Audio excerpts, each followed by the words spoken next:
Yo, what is going on YouTube? This is going to be a very short but really important video for anyone who is serious about KVK. If you played this game enough, you should already be aware of how hard forts and flags are to take down. What I will show you in this video can be the missing piece to you winning more KVKs. So hopefully this trick I have for you guys can help. Now let's get into it.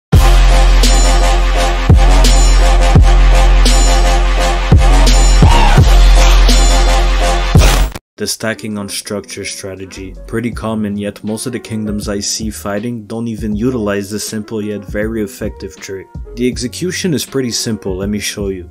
Essentially what you need to do is drag your troops across the structure that your alliance is about to rally. Once your troops are in the area of the structure, simply double click on your troops and press the camp icon to make them hold their position. If well executed, 10 to 20 marches should be the appropriate amount to cover a fort to some extent. As for flags, I would say a lot less. Now, why is this technique so effective? Well, it's quite simple. The alliance rallying will always have a hard time to burn the opposing flag or fortress just because of how easy it is for the defending alliance to simply send their troops to nearby cities and reinforce. While for the rally it is obviously harder to get plenty of troops ready to reinforce for various reasons. Now, let's try to reinforce this fortress while there are troops stacked on top of it. As you can see, dragging my troops to reinforce is quite hard. It takes me more than one try to get it right. Now, if I try to drag my troops on top of the fortress without any troops stacked on top of it, you can see how easy it is.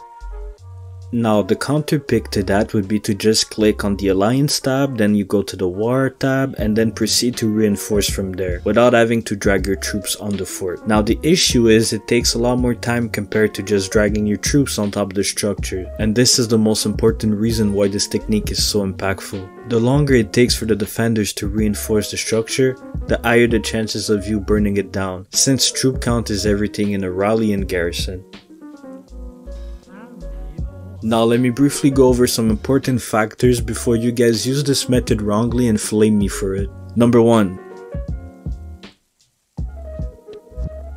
The player that launches the rally should be in a different alliance than the players stacking on the fort.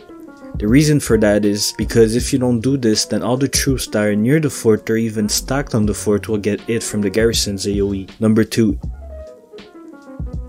You must own the open field to do this trick. The reason why is quite simple. You don't want these troops stacking on the fort to just die from enemy marches swarming them. Therefore, having the open field advantage is necessary. Number 3.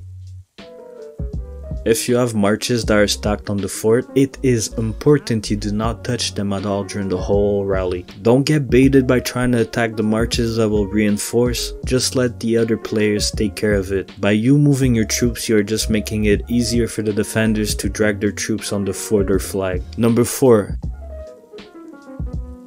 It is important you do not stack on top of your rally, because then your own allies won't be able to reinforce the rally properly. As a whole, the strategy is fairly simple. You just need very good communication with players and the rest should be fine. Be sure to try this trick out if you haven't yet. I promise it can sway the reports in your favor a lot. This is something we've been doing for the second half of this KVK, and every time we got to do it properly, it actually worked a lot. If this video helped you learn something, please be sure to give it a like. This was your boy Angelo. Peace.